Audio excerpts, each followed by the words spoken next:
Tuners. They're not the most exciting piece of gear, but there is a compelling argument to say that they might just be the most important. Think of it this way. You could be plugging in your 1959 Gibson Ru Paul into your Klon Centaur into your Dumble amp, and while that rig would set you back probably in excess of $250,000, if it's out of tune, it's gonna suck. Tuners are important, and there is a huge variety of them. Now, D'Addario sent me out their brand new Pedal Tuner Plus to take a look at, and it's a pretty high spec tuner. So I thought we'd take a look at tuners from the very bottom up to the higher end. So a big thank you to D'Addario for giving me this, especially considering I've proven time and time again that I have great difficulty spelling their name correctly. Now, as mentioned, there is a wide variety of different tuners. Some simply tune, others have a few more things to offer. So let's start at the very bottom. Free tuner apps on your phone. Most people bring their phones with them everywhere they go, so it is quite nice to have a tuner with you wherever you go with your phone. Are they the most accurate tuners? Absolutely not. They rely on the phone's microphone to pick up the strings, so a quiet environment is always preferred. But hey, they're free, and if it's all you've got access to, it's much better than nothing. A step up from there would probably be the clip-on tuners, and these can be very inexpensive, ranging from $5 to $50. This one here, both of them actually, are about $10 each. Now, these type of tuners work off vibration they pick up after being clipped onto the headstock, so they're perfect for acoustic guitars that you can't plug into any tuner. And of course they can be used for electric too, but one thing I've noticed in a live environment when you've got bass rumbling and toms and bass drums going, it can throw off the vibrations a bit, so it's not as accurate as plugging into something. And the only other drawback to a clip-on tuner is perhaps a bit vain, but visually clipping something onto the headstock kind of detracts from how the guitar looks. And speaking of looks, a relic from a bygone era is the rack tuner. I don't have one to show you, but they're essentially just a standard tuner in a 19-inch format. Perfect for incorporating into a rack rig. Unfortunately, rack bass guitar rigs aren't really as popular as they used to be, which is a shame because I think they always looked the coolest. But because of lack of popularity, there aren't as many choices as there used to be.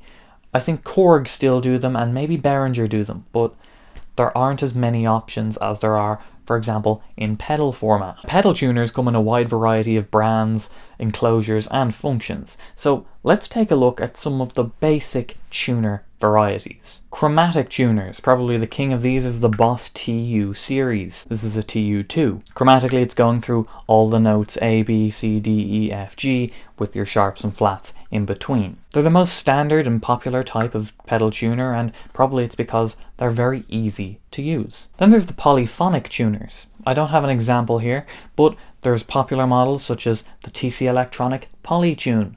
It means that you can strum all the strings and it'll tell you which ones are out of tune. A handy feature in a live environment. Now the last type of tuner we're going to talk about are strobe tuners. The example I have here is a Planet Waves strobe tuner, and to be blunt, I'm not a fan of strobe tuners for any type of live playing. They're a very accurate type of tuner, but that's both their pro and their con. Because of their accuracy, they take much longer to show you that you're in tune, and that's time you don't really have to waste in a live situation. With that said though, strobe tuners are fantastic for setting up a guitar, getting the accurate intonation set. So there are uses for this. Just for me, I wouldn't use it in a live environment. So now that we know the basics of tuners and tuner functions, I think we should take a look at the D'Addario one. And we're going to start by doing something I'd never normally do, an unboxing. Most of the time I think gear unboxings of any type are pretty boring. But then again, this is a tuner video, so... Jokes aside though, I think whoever at D'Addario who designed the packaging of this deserves some credit. I've unboxed a lot of pedals, and most of the time it's just a box with a pedal inside. That's it. And when it comes to, say, a boutique pedal, there's even less packaging. It's just a nondescript white cardboard box with a sticker on top. Where this tuner has much more of an experience in the unboxing. It feels very premium, almost like unboxing a new phone type thing. And I think that if more companies were doing this, There'd probably be a market for YouTube channels specifically just about unboxing pedals, like there is in the tech world. So let's take a look at the unboxing experience. So this is what you get with this tuner. It's got 32-bit processing, which means it's fast. It's a signal buffer, a stage timer, and a tuner. Blurb on the back telling you about the pedal, and then you can slide it out of this little casing, and it's got information on the inside, kind of like a catalogue of other products. And then you're left with this very Apple-esque box. Inside we've got this player's circle card, and if this isn't incentive enough as to why you should be turning your notifications on when you subscribe, there's the code card. That there is worth 1,000 player points. That's almost a pack of strings for free, and that one's on me to one of you. Inside you've got the tuner.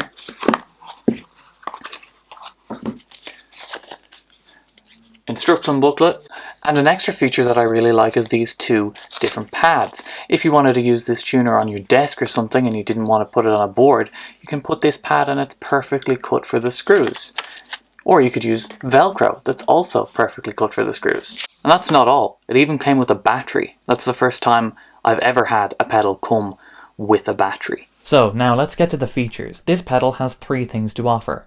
First is obviously tuning. It can be set for multiple different frequency ranges, from 415 Hz to the standard 440. It's a bit specialized to go lower than 440, but you can do it, so that's nice. And actually, correction, you can go much higher than 442, like much higher. I don't know what you could tune up there, but it's there. And the screen on this pedal, I have to say, is fantastic. It's crisp, it's clear, it's bright, it's full LED, and because of that, it works when sunlight is shining on it too. It's probably my favorite feature about this. And to fully appreciate its size, this is how big the pedal is compared to, say, a mini pedal. They're close enough to the same width, but the D'Addario is much taller. In fact, it's about the same height as a standard compact Boss pedal. And that's where the size matters for the D'Addario, because the pitch indicators are vertical. Now the second feature of this pedal is its buffer, and it's an adjustable buffer on the inside. You can even turn it off to make this pedal true bypass. Now when people talk about buffers, they normally complicate it with words like capacitance and impedance, and while that's all correct, I don't think it's the best way for people to understand. I much prefer visualization. So imagine this. The second you hit a note on your guitar, the signal goes through the pickup, through your volume and treble, and then to your output. Now it has to go from your output to your amplifier. And visualize your signal as this. It's a glass full of your bass, your middle, and your treble. Now to get from your guitar to your amplifier, imagine there's a little guy who has to hold this glass and he has to run with it to your amplifier. And his journey dictates how much he spills. If it's a short journey with a patch cable, he's not going to spill much, but that's a bit impractical. But if it's a much longer journey, well, some of your treble is going to spill out. And the quality of the path the signal takes is also important. A high quality cable probably looks a little bit something like this, whereas a low quality cable probably looks more like this. Which one do you think he's more likely to spill some treble out of? And when you introduce pedals into the path of your signal, the likelihood is, if they're true bypass, as it goes through each pedal, more and more treble will get spilled. So here's where buffers come in. The idea of a buffer is, in our visualization, it's going to refill the glass when it gets spilled. Now if you have too many buffers, that's also going to affect your sound, because you're refilling the glass and eventually there's nothing left of the original sound, and that's not what you want. The right amount of buffers in the right places will keep your signal sounding as if it was plugged directly into the amp, or at least that's the idea. One of the recommended places to have a buffer is the first thing in your signal chain, so considering that nearly everybody's first pedal they plug into is a tuner, it's nice to have the option of a good buffer. But not all buffers are created equal though, so I thought I'd do a quick test. I recorded a riff plugging my guitar directly through a 6-meter cable into the amplifier. Then I recorded the same riff going through the D'Addario tuner and the Boss TU2, a 6-meter cable going to those pedals and then a 5-meter cable going to the amplifiers. So let's hear how it sounds.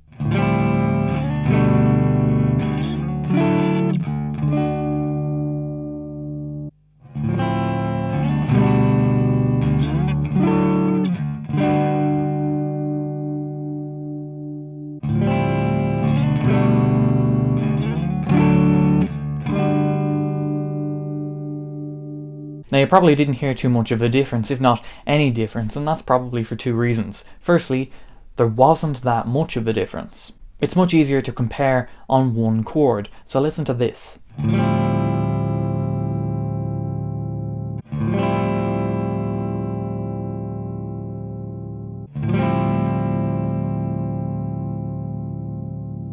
Now they all sounded different. I think the D'Addario sounded closer to what the amplifier sounds like on its own, but it wasn't exact. But it's also likely that you won't hear a difference anyway, because when I upload the audio and the video to YouTube, it compresses everything down, so you're going to be hearing very little difference, if anything, anyway. But at least it is nice to know that the buffer is doing something. The third and final feature of this pedal is one that's probably exclusive to this. I haven't seen any other pedal doing it.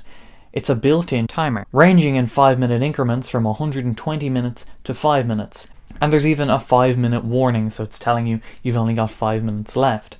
And while this may seem a bit gimmicky, I can personally attest to where I could see this being of use. So here's an anecdote. A couple of years ago, my band were asked to play a set at a festival. And it was a last minute kind of thing. We didn't really have time to plan anything. We were told we had a 35-minute set. So we guesstimated how many songs we could get into the 35 minutes, how much talking, audience participation, all that stuff into that time. And normally our estimates were pretty on point, but this particular time we probably spent too much time in the audience participation part, and I look to my right and I see the promoter signing that it was time for us to finish. We were on our second last song. Now luckily in this instance the crowd really wanted another song, so the promoter gave us it, but it would have been a bit embarrassing to have gone over time. Well, technically we did go over time, and if I had one of these I would have known to tell the singer and the other guys, alright, we need to finish up, let's get on to the next song, and we would have finished in time. So while it is kind of an additive to this pedal, it's certainly not useless. I can certainly see uses for this, more so just to be on the safe side when playing with it. Now the only feature this pedal doesn't have is the power output. Most larger sized tuner pedals have it, and it's a useful feature to have. You can power an extra pedal on your board. But if it's not a feature that you really require, well then maybe this pedal might suit you. So that's an overview of some tuners and a closer look at the D'Addario Pedal Tuner Plus, and we'll finish on what am I using on my board. And I've used the TU2 for years, and I spent a few weeks with this new tuner before I've made this video, and I'm putting this tuner on my board. The size fits better on my board. The buffer seems to do a bit more than the Boss, and I really do like the display.